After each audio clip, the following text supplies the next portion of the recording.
Bapak Ibu Saudara yang terkasih dalam Tuhan, kita sungguh bersyukur karena kemurahan Tuhan kita ada sebagaimana adanya saat ini. Setelah malam kita lewati dalam istirahat, pagi ini kita bangun dari tidur kita dan kita tentu akan melakukan aktivitas kita ya sepanjang hari ini, dan sebelum melakukan segala kegiatan kita rindu membaca dan merenungkan firman Tuhan. Pembacaan firman Tuhan dari Yesaya pasal 54. Ya, saya akan membaca untuk kita beberapa bagian ayat dari pasal 54. Perikopnya perjanjian damai dengan Sion. Ayat yang pertama, bersorak-sorailah hai Simandu yang tidak pernah melahirkan. Bergembiralah dengan sorak-sorai dan memekiklah hai engkau yang tidak pernah menderita sakit bersalin.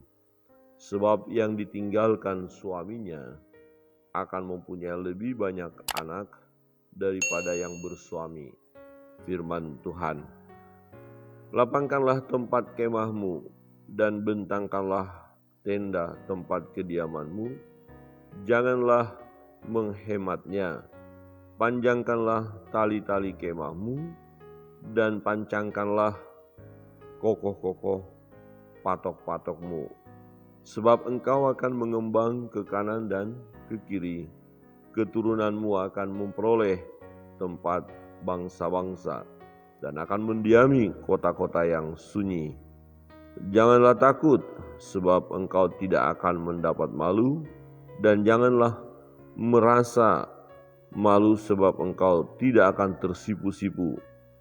Sebab engkau akan melupakan malu keramajaanmu dan tidak akan mengingat lagi aib kejandaanmu. Sebab yang menjadi suamimu ialah Dia yang menjadikan engkau, Tuhan semesta alam namanya. Yang menjadi penebusmu ialah yang Maha Kudus Allah Israel. Ia disebut Allah seluruh bumi. Sebab seperti istri yang ditinggalkan dan yang bersusah hati, Tuhan memanggil engkau kembali. Masakan istri dari masa muda akan tetap ditolak. Firman Allahmu. Hanya sesaat lamanya aku meninggalkan engkau, tetapi karena kasih sayang yang besar, aku mengambil engkau kembali. Dalam murka yang meluap, aku telah menyembunyikan wajahku terhadap engkau sesaat lamanya. Tetapi dalam kasih setia abadi, aku telah mengasihani engkau, firman Tuhan penebusmu.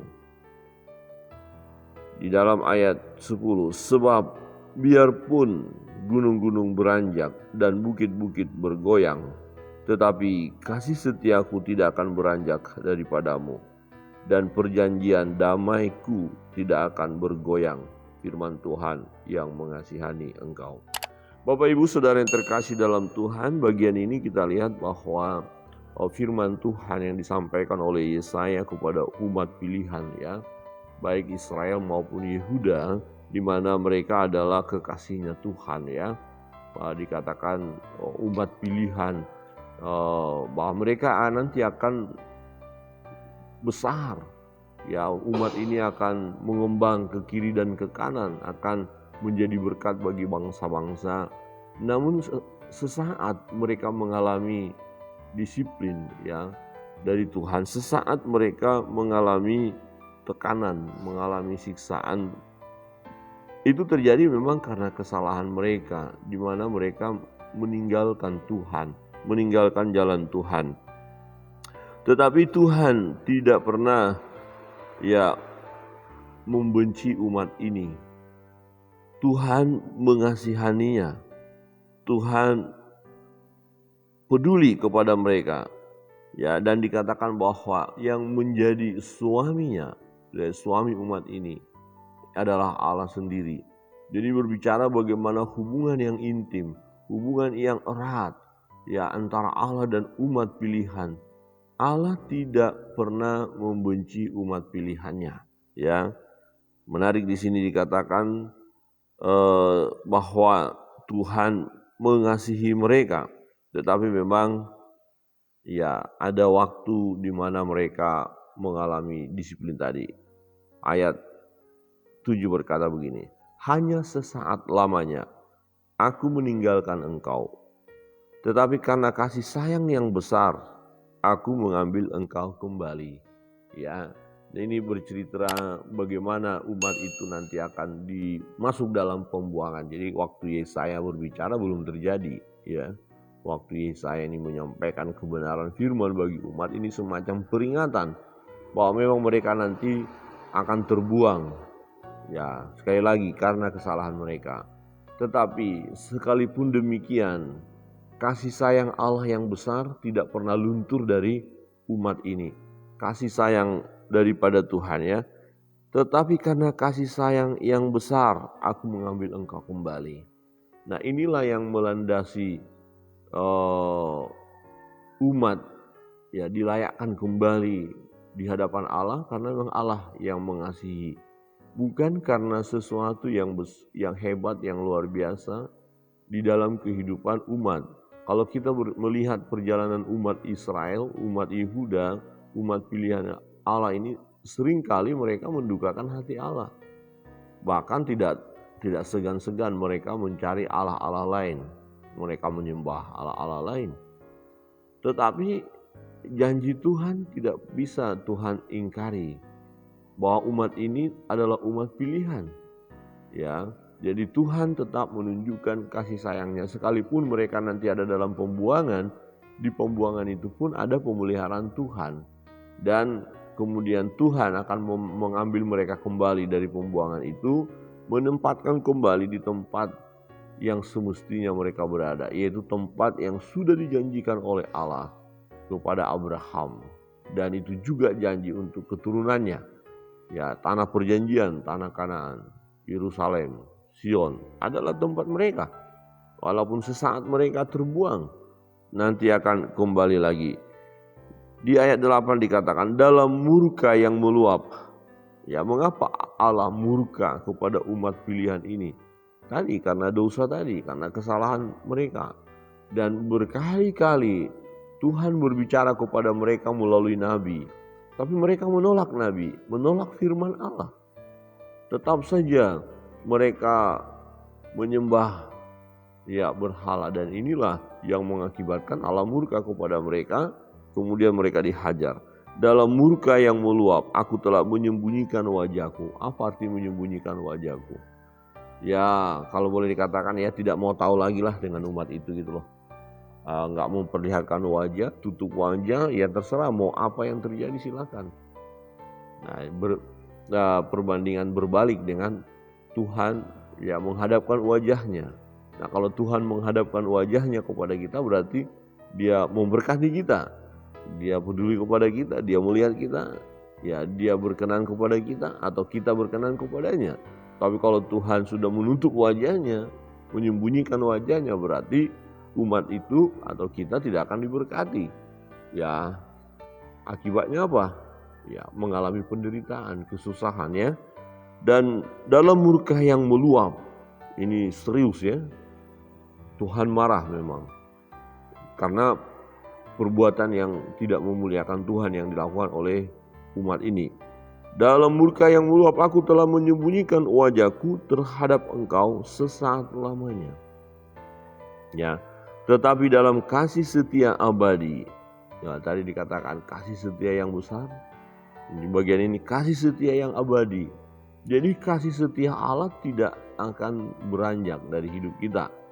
Ya, kasih setia Tuhan ini tidak ada satu kuasa yang bisa memisahkan kita dari kasih Allah. Dalam kitab ya Ibrani, ya, dalam kitab Roma ya, nanti kita baca di sana, pelajari. Ya, siapa yang bisa memisahkan kita dari kasih Allah? Tidak ada. Pedangkah, penindasankah, malapetaka, kelaparankah, kuasa-kuasa kegelapankah? Tidak ada. Jadi kasih Allah itu sesungguhnya melekat di dalam diri kita, orang percaya. Kalau saudara percaya kepada Yesus, saudara menyerahkan diri kepada Tuhan, saudara menjadi pengikut jalan Tuhan, ya apapun yang terjadi, persoalan apapun yang terjadi dalam hidup kita, kasih Tuhan gak pernah terputus. Jadi kita tetap ada di dalam kasih-Nya yang abadi itu, ya. Jadi kasih Tuhan abadi, aku telah mengasihani engkau, firman Tuhan penebusmu. Jadi Tuhan mengasihi umat-Nya. Sebagaimana Tuhan mengasihi umat Israel, umat Yehuda. Demikian juga dalam hidup kita orang percaya sampai saat ini. Tuhan mengasihi kita dan kasih Tuhan itu besar. Kasih Tuhan itu abadi.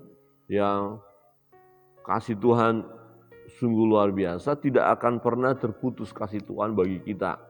Dan tidak pernah kasih Tuhan itu berkurang bagi kita. Karena apa? Karena kasih Tuhan itu besar, artinya Dia sungguh-sungguh mengasihi kita, mengasihi saudara dan saya.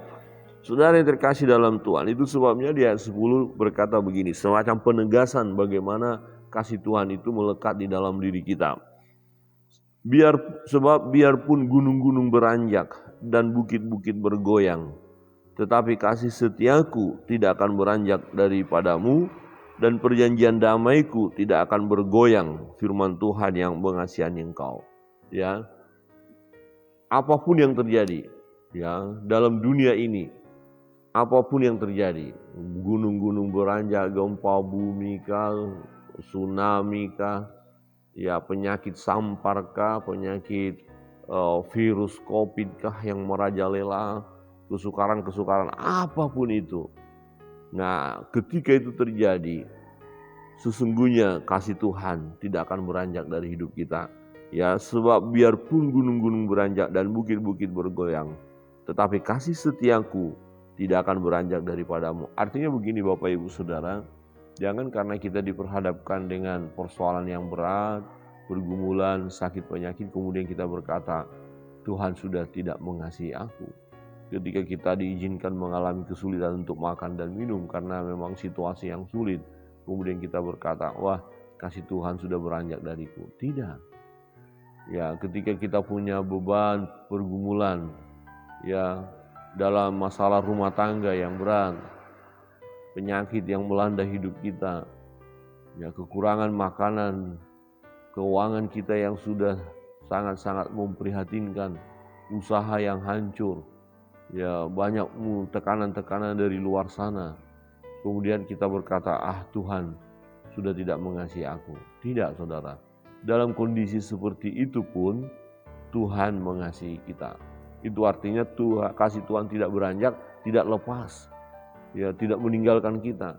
Jadi karena apa artinya jika kasih Tuhan itu tidak beranjak, jika kasih setia Tuhan itu abadi dalam hidup kita, jika kasih Tuhan itu besar dan itu melekat di dalam diri kita, artinya kita bisa rasakan pertolongannya, kita bisa rasakan damai sejahtera daripada Dia, kita bisa rasakan betapa dahsyatnya Dia, sebab Dia tidak tinggal diam.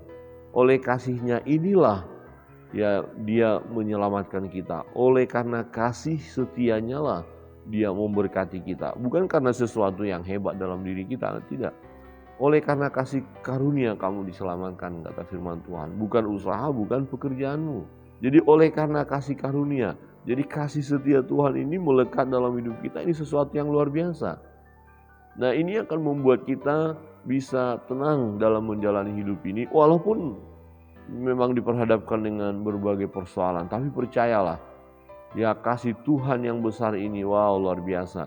Jika kasih Tuhan ini melanda hidup kita, melanda bumi ini, dunia ini, maka akan terjadi sesuatu yang dahsyat. Damai sejahtera akan terjadi. Ya, damai sejahtera, ketenangan, ketentraman, kecakapan kita, kemampuan kita untuk menghadapi persoalan. Ya, dengan tetap berkata, puji Tuhan untuk persoalan pergumulan ini. Sebab aku tahu, ya, di dalam persoalan pergumulan ini ada maksud Tuhan. Sebab Tuhan mau buat sesuatu yang baik dalam hidupku. Tuhan mau menguji imanku dan aku mau memiliki iman yang teruji. Ya, bukan hanya karena berkat yang datang terus aku percaya kepada Tuhan.